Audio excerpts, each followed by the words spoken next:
What's up, everybody? Happy Monday to you. Hope you all had a good weekend. This is After the Bell with Jeff Meacham. I am, of course, Jeff Meacham. You can tell by the undersized, slightly rolled king shirt and the brand new Long Beach Clothing Company trucker hat, courtesy of First Friday. We want to thank everybody at Long Beach Clothing Company for giving these hats out on Friday. Awesome hats. It looks good. The Jack Daniels logo type thing looks great. I hope everybody that got their hat enjoyed it. If you didn't, well, we'll be looking on Craigslist for it in the very near future. These are from YouTube to start out with. I've got quite a few questions today. Hopefully they don't earn a facepalm, because I don't want to turn this around because it's all mesh back here. You don't want to see the bald head in all its glory. So hopefully these don't earn facepalms, because I don't want to frighten children. I already frightened enough small children as this with the beard. All right, seriously. By the way, Game 3 tonight. Okay. Ishida 1017. First off, how different would Nexus have been if Bryan hadn't gotten fired for choking out Justin Roberts, or Cena became heel? We've talked about this a few times on the show, about John ended up turning heel and, you know, leading Nexus on and, you know, all that. And I think it would have helped Nexus a little bit. I think they would have gone longer, certainly, if they had the power of the C Nation behind them. Although C Nation wouldn't make this if he joined the Nexus. But in any event, I think that if John had joined up with them, I think it would have been a lot better off for Nexus. As far as Bryan goes, I honestly, truthfully think that was a well-orchestrated plot by the evil puppet master himself, Vinnie Mac, because they fired him, they rehired him within a span of a month, 2 months, whatever it was. So I think that was the puppet master doing his thing. I really believe that. So that wouldn't have any effect. And second, what's worse for stopping the storyline, getting injured or getting suspended? Suspension. No question. Suspension, at the end of the day, you can't really weave into storylines. Injury, you can, you know, have a guy get injured, and when he comes back, you're the one that broke my ankle, you're the one that tore my Achilles, you're the one, and ready-made storyline right there. If a guy messes up his own stuff in his own life and gets suspended, he's just a dumb mother effer, and it doesn't work. So that's just the way it is. Let's see. Lawson Ricky 12. If you could bring any wrestlers from the dead back for a match against a mainstream and indie wrestler, who would it be? My choice would be Chris Benoit. I'd love to see him face Bryan Danielson. P.S. F the haters and go Kings. I agree. Although without haters, there'd be no lovers. So it is what it is. I'm going to steal this guy's answer because I wholeheartedly agree. I'd love to see a Chris Benoit versus Bryan Danielson battle of the label locks, the crippler crossfaces. That'd be a sick, sick match. I'd bring Benoit back, period. I'd bring Eddie back, period. As far as an indie guy against Chris Benoit, Davey Richards? What's that? There you go. Good point. Chris Benoit against the rabid one himself, Rick Ellis, who has very much modeled himself after the style of Chris Benoit in the ring, and who, you know, is this part wood too? Okay. Be the next West Coast Wrestling Company heavyweight champion. We can pray. We can hope. Yeah, I like to see that. I really would. That'd be cool. Long one here from Vicky Fan 1, and it's about Vicky Guerrero. Are you a fan of Vicky? I am. I'm glad you met Vicky. I knew she was a nice lady and very sweet. Sometimes I hate it when the young people always boo her at her. And okay, you know what? I'm cleaning this up, but sometimes I hate when young people boo at her and never give her a chance to talk. That's because most of them are C Nation. Which kids believe that wrestling is real to them? I wish fans would boo at Michael Cole and Johnny Ace. But yes, I love Vicky, and I don't care what all the haters say. I will always be a fan of Vicky and support Vicky, and she's the best manager since Jimmy Hart and Bobby the Brain Heenan. Vicky Fan 1. See, this is where it gets hard when you meet the guys and the gals, because I love Vicky Guerrero. Is she the best manager since the days of Bobby and Jimmy Hart? I don't know. She's very effective. There's no question about that. Is she the greatest manager in this era? She's up there. You've got a lot of managers out in the indie circuit too, but WWE and TNA wise, possibly. And yes, she is a real doll. And yes, I wish more people would boo Michael Cole and Ace Hole. But enough of them do, so it's okay. That first little trumpet hits on his music, man. He comes out of that stupid little scooter of his, man. They're just of boos, and it's a glorious day. I hope to God that he is still in power come SummerSlam, and I get to go, or he makes an appearance on the Access Walk of Shame, because I'll just hold my hand back so I don't hit the dude, but I will tell him what a punk he is. Not the worker. This is from JD Pro 17.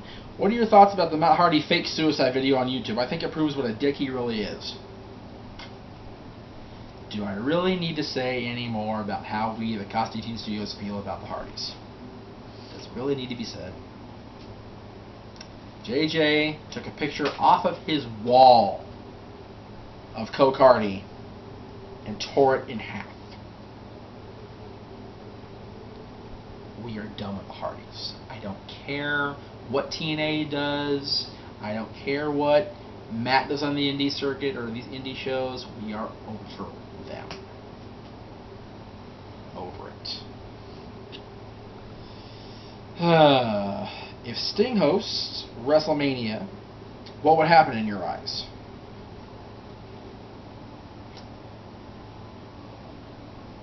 Showtime. I had to do it. Come on. You laughed a little bit. Oh, you loved it. I still don't see it happening. Everybody talks about it. Everybody talks about the fact that Sting is going to be on WWE and be in the Hall of Fame, and maybe he will be in the Hall of Fame one day. I don't see him actually hosting WrestleMania or being a part of WrestleMania. If he does, I will be ecstatic. Because Ric Flair told Sting himself that the only thing Sting has never done right is work for Vince McMahon. That question was from WWE Anime Fans, by the way. Thank you very much. Bad Axe Entertainment. Question for you and JJ. Okay. In WWE, who is face you want to see turn heel, and who's the heel you want to see turn face?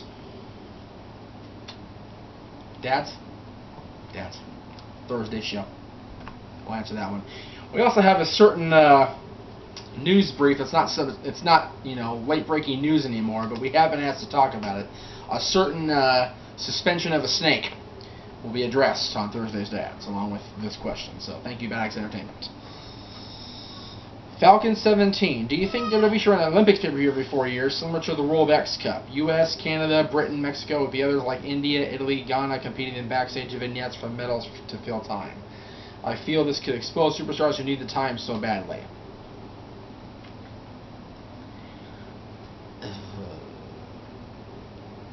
No.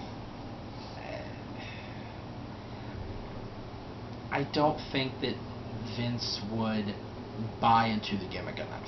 I don't think he would put enough thoughtfulness and resources into it to really make it work and really make it mean something special.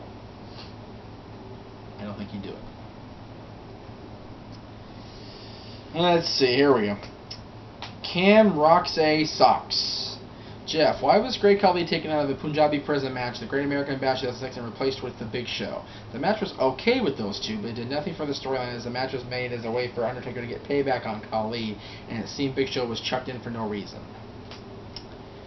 If memory serves, I believe Khali either failed a drug test that day, or he got sick, or some sort of last-minute shenanigans where he could not compete and he was pulled, night of, and it sucked because it was going to be a decent match. Undertaker and Great Khali. Granted, Punjabi Prison's a nightmare in more ways than one, but Undertaker could have carried Khali to something big.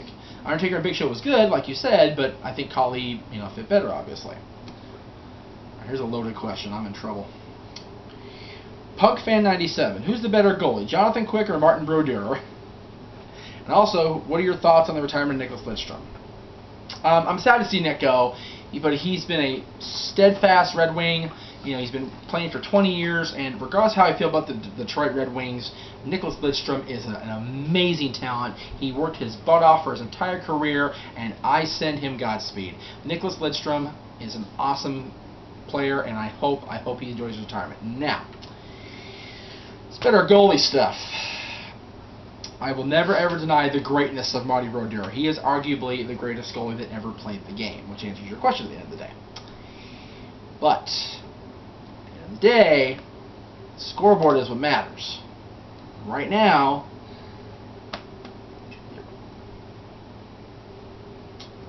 Marty is one of the greatest of all time, if not the greatest.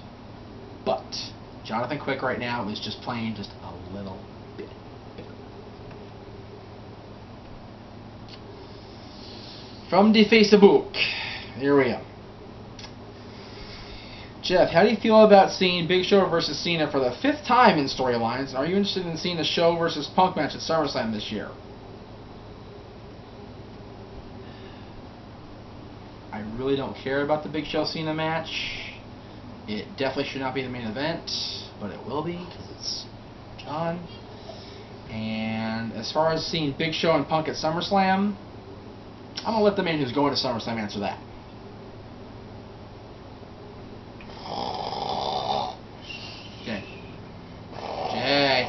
Oh, Jay. Hi. Big Show versus Punk at SummerSlam. Yeah, exactly. Exactly. All I gotta say is the Anaconda Vice will be making a return that night. Well, it has to. You can't GTS him. Well, I'm saying. Yeah. Well, but you know what? Cena proved he could do it, so, you know. We'll see if Punk can actually shoulder him up. Anyway. Rick Meyer, when did the roll-up become a favorite for faces to win with? Kelly rolls up and now Santino. It's a good question. Although, at the end of the day, you're asking for a steadfast finishing maneuver. Kelly, Santino Morello.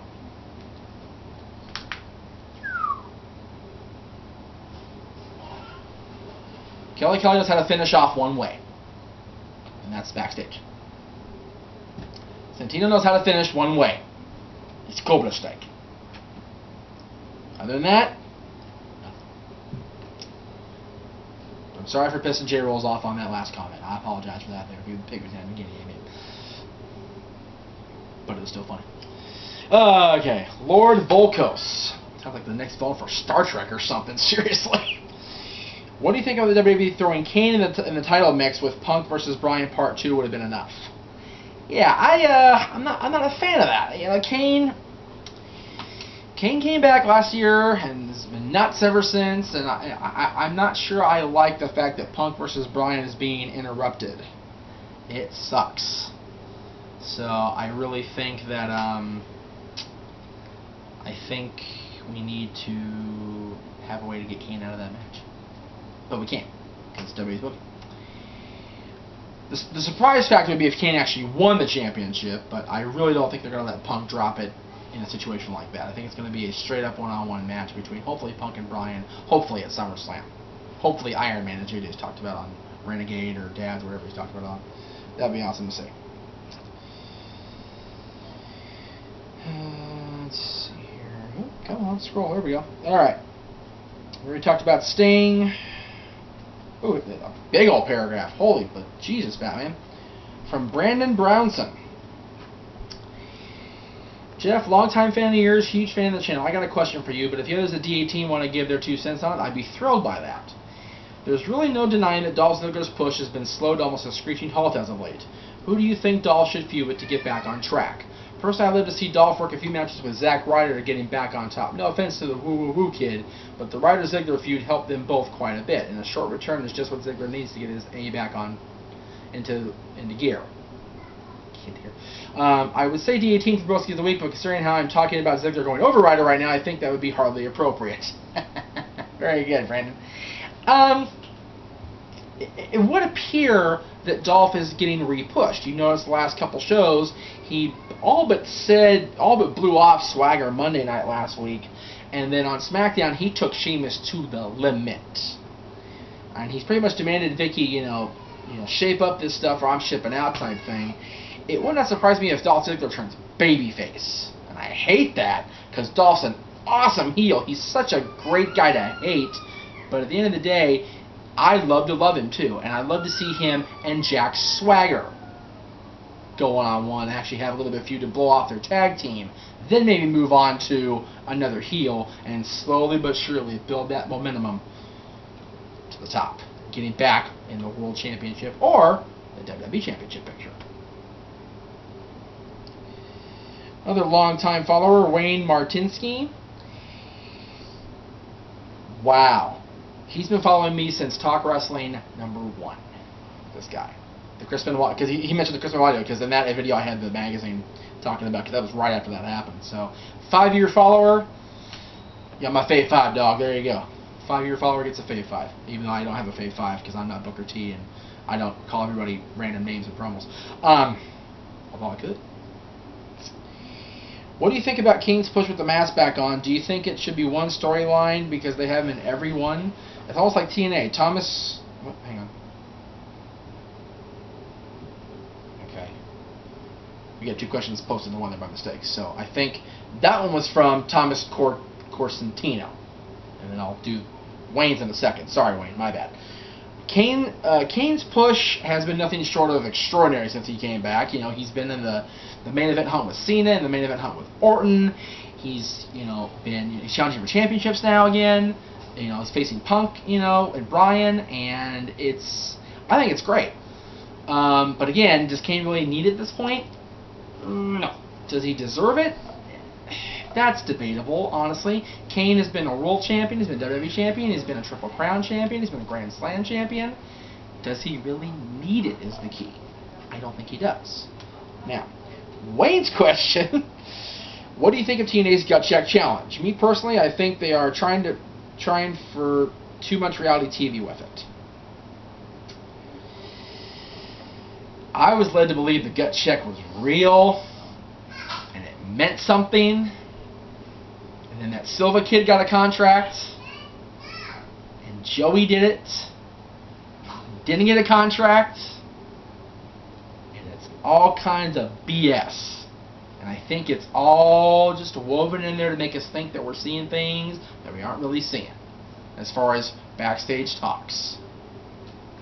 And because at the end of the day, if what was said on last week's Impact was real, then I don't like Taz no more. And I don't like Bruce Pritchard. I never really liked Bruce Pritchard, to be fair. Kind of a punk. Al Snow, at least, was willing to admit he didn't like Joey, but he saw potential. That's why Al Snow is the coach. That's why Al Snow is the man. But Pritchard, Pritchard, whatever. And Taz, if Flair wasn't on his way out, Flair would still be in the Gut Check. So, Flair would recognize, he'd see a lot of himself in Joey Ryan's personality. I know that. So, no.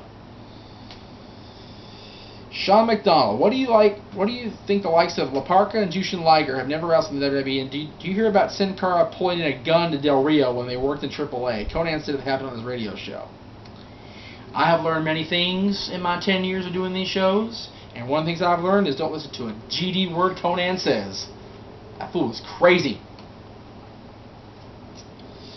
As far as Liger and Parka never working in WWE, Parka makes good money in Mexico, great money in Mexico, and he likes being down there. Liger, same thing. He makes great money in Japan, loves it over there, has made his living over there, appeared here and there for WCW in the United States. Same thing with Parka. At the end of the day, both guys, have their with TNA also. Both guys make their bread and butter out of the United States, and they do just fine. So they don't need TNA. They don't need WWE. Let's see. Doesn't say who this is from, so I apologize. I didn't get a name. Maybe you can help me out with the name since our quick Q&A helper. If I could beg your indulgence for a moment, what do you think of Damien Sandow's gimmick? So far, I find it pretty hilarious. You're welcome. I was over it very quick. Great wrestler. Horrid costume. that bathrobe turned into the freaking Macho Man wannabe tights that got like too much splash of Billy Gunn thrown in them or something. Yikes. And I'm not going to wrestle this week because of blah blah blah. You're welcome. Dude. Like Undertaker said in 2003, just shut up and fight. This is from Anthony Siddell. Benoit question, but a new perspective. Do you think Benoit is shunned because of what he did? Here's my thought. I've always thought Benoit is snubbed because of the 2-hour tribute WWE gave him after a tragedy, and it killed a major storyline with Vince and the exploding limo. Remember, it was Vince himself who led the opening segment of Raw. Your thoughts?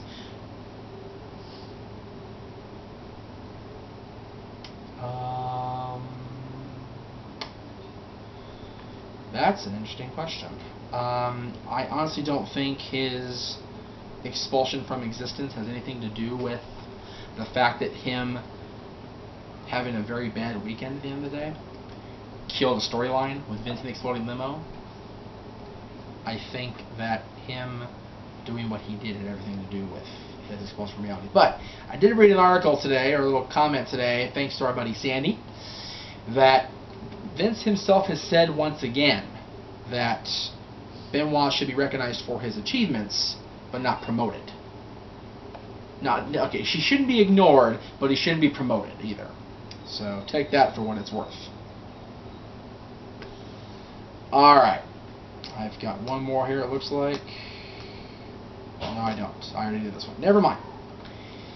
Thank you all for watching. After the bell, tomorrow, of course, is Renegade. Are we doing Renegade this week, Jay? Alright, we'll do Renegade. We'll figure out something to do for JJ. Wednesday, the long-awaited Ringside Insanity review of Roadhouse. God help Jay. Thursday, Dads, again, we're going to talk about the Randy Orton deal. We're going to talk about the question I was asked on this show. We're going to talk about a couple other things, hopefully, and God willing, you know, we'll be talking a little bit about NHL hockey too on Thursday. We'll see how that goes. But for now, Jeff Meacham saying, go Kings go. Have a good day.